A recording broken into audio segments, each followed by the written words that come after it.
Hey everyone, we have an exciting topic for you today. In this video, we will walk you through some of the highest paying jobs based on last year's data. We have analyzed and understood the high demand jobs coming in the following years, and we are sure the list in this video can help you plan your career.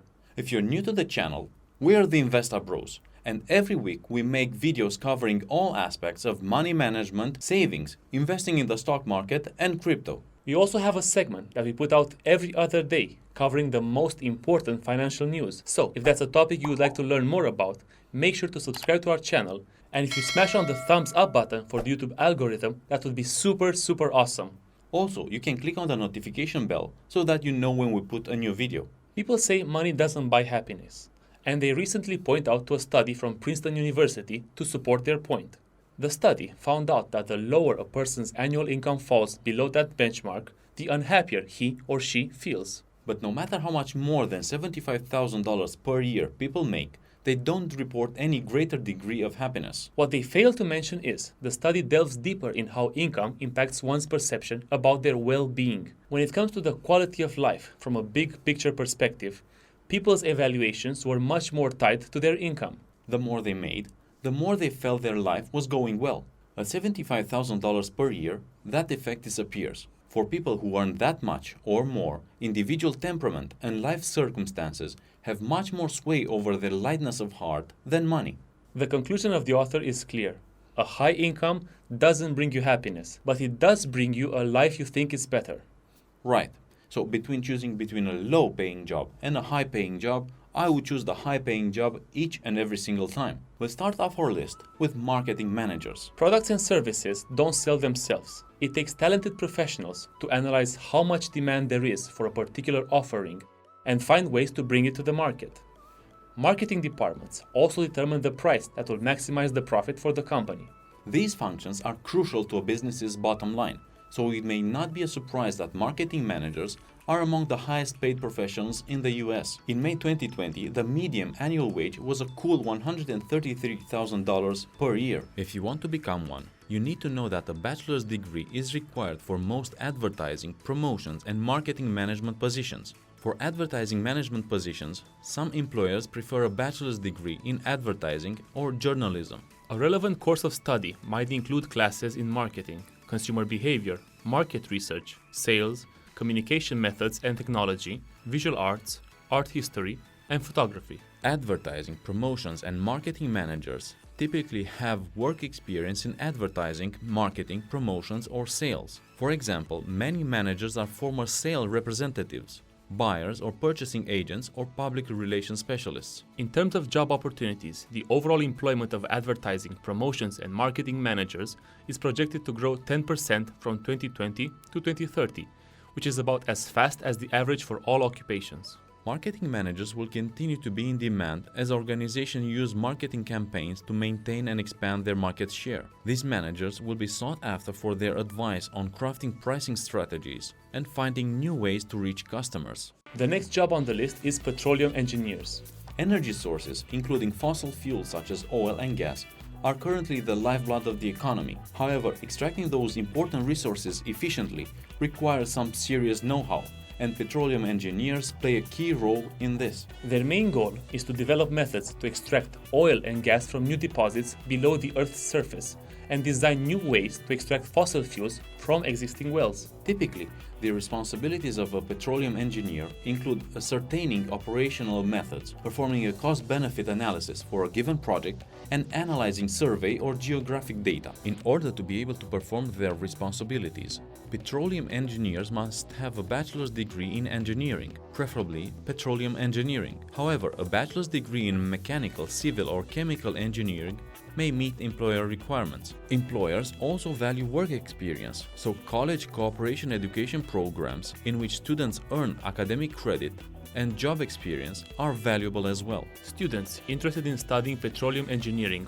will benefit from taking high school courses in math, such as algebra, trigonometry, and calculus, and in science, such as biology, chemistry, and physics. Employment of petroleum engineers is projected to grow 8% from 2020 to 2030, about as fast as the average for all other occupations.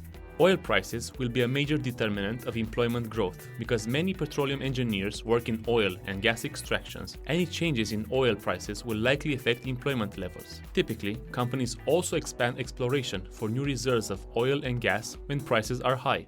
The fifth highest paying job on our list is that of architectural and engineering managers. The median annual wage for these jobs was $150,000 per year as of May 2020. These managers are charged with coordinating all the technical aspects of architecture or engineering projects. That can include consulting with clients and preparing specifications for the project, analyzing the feasibility of work being proposed, and reviewing contracts and budgets. Architectural and engineering managers typically need at least a bachelor's degree and considerable work experience as an architect or engineer. Some also obtain business management skills by completing a master's degree in engineering management or technology management, or a master's degree in business administration. Some workers earn their master's degree before advancing to management positions, and others earn it while they work as a manager. Employment of architectural and engineering managers is projected to grow 4% from 2020 to 2030, which is slower than the average for all occupations. Employment growth will largely reflect on the growth of the industries in which these managers are employed. Demand for civil engineering services is expected to continue as America's infrastructure requires expansion and repair. Mechanical and electrical engineering services should also be needed for projects such as wind turbine farms and other renewable energy construction and design. Number 4 on our list of highest paying jobs goes to computer and information systems managers. Their role is to oversee functions such as electronic data processing, information systems, systems analysis, and computer programming. They evaluate the IT needs of a business or government body and work with technical staff to implement computer systems. The median annual wage for computer and information systems managers was $151,000 per year as of May last year. Computer and information system managers typically need a bachelor's degree in computer and information technology or a related field, such as engineering technologies. These degrees include courses in computer programming, software development, and mathematics. Management information systems programs usually include business classes as well as computer-related ones. Most jobs for computer and information system managers require several years of experience in a related information technology job. Lower-level management positions may require only a few years of experience.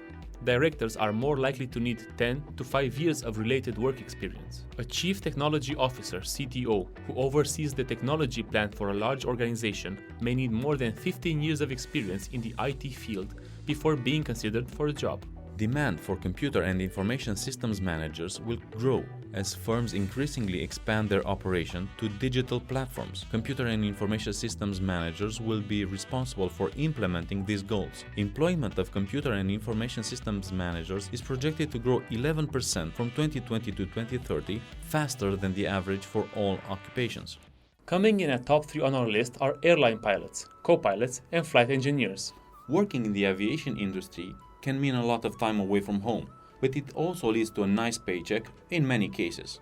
The BLS groups airline pilots, co-pilots, and flight engineers into one category, which generates a median salary of almost $161,000 per year. The pilot or captain typically has the most experience operating a plane and oversees the other members of the flight crew. The co-pilot is the second in command during flight and helps the captain with responsibilities in the cockpit. Airline pilots typically begin their careers as commercial pilots. Commercial pilots usually need a high school diploma or equivalent. Airline pilots need a bachelor's degree. All pilots who are paid to fly must have at least a commercial pilot's license from the Federal Aviation Administration, FAA. In addition, airline pilots must have the FAA issued Airline Transport Pilot Certificate.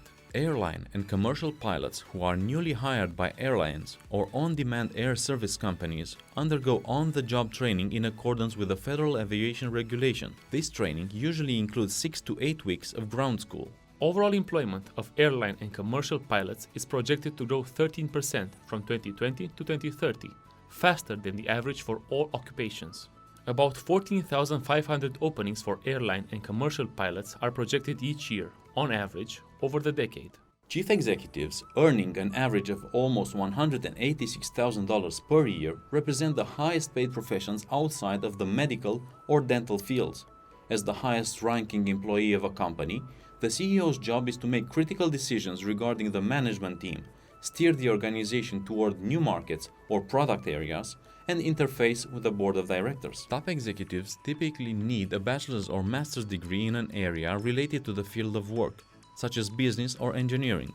Forbes study found that the majority of Fortune 100 CEOs received a bachelor's degree in business administration or MBA. Many top executives advance within their own organizations, moving up from lower-level management occupations or supervisory positions. However, some companies may prefer to hire qualified candidates from outside their organization. Top executives who are promoted from lower-level positions may be able to substitute experience for education to move up in the organization. Chief executives typically need extensive managerial experience, and this experience is expected to be in the organization's area specialty. Most general and operations managers hired from outside an organization need lower-level supervisory or management experience in a related field. Overall employment of top executives is projected to grow 8% from 2020 to 2030, about as fast as the average for all occupations. There are about 247,000 openings for top executives on average over the decade. Many of those openings are expected to result from the need to replace workers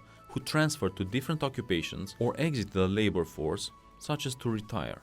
And now for the highest paying job out there. Well, to be fully honest, the first spot does not come for a single job role. That is because if we were to do a top 10 list of our best paid jobs, the list would only consist of jobs coming from the healthcare sector. Healthcare jobs top the list of the highest paying occupations, and the sector's future is very bright. Anesthesiologists are the top of the list with a mean salary of over $271,000, while the general internal medicine physicians would be at the bottom with a mere $210,000 per year, which is still way more than the chief executives. So, if you are looking for a high-paying job, then the healthcare sector is definitely for you. However, these disciplines do require the successful completion of medical school, followed by residency programs and additional training. It's a lot of hard work, but it pays off in the end. Job expectations in the healthcare sector are expected to remain flat over the next 10 years, with some specialties slightly increasing while others will slightly decline. So, high-paying job or low-paying job? A high-paying job might require many years of hard work, perhaps the need to make a student loan, which is not always desirable. But in the end, such jobs allow you to repay that debt if you implement a well-defined budget. And most importantly, having a high income allows you to invest a larger sum of money. Let's do a quick experiment. With an income of $275K per year, a single anesthesiologist may be able to invest $3K per month. That means that within 16 years, with an annual return of 8%, the investments will grow to a bit over $1 million. And within 30 years, they will have reached a bit over $4 million. Compare this to a low income salary of $75K per year that allows an investment just a bit over $900 per month, and in 16 years, with the same return, your investments will have reached only $340K. It's nice to see that your investments would eventually reach $1.2 million after 30 years, but it would be much better to see them grow to $4 million in the same amount of time. And there you go. These are some of the highest paying jobs out there in 2020. What are your career plans? Which path will you take? Let us know in the comment sections down below. Thank you for watching this video and stay tuned for more from the Investa Bros.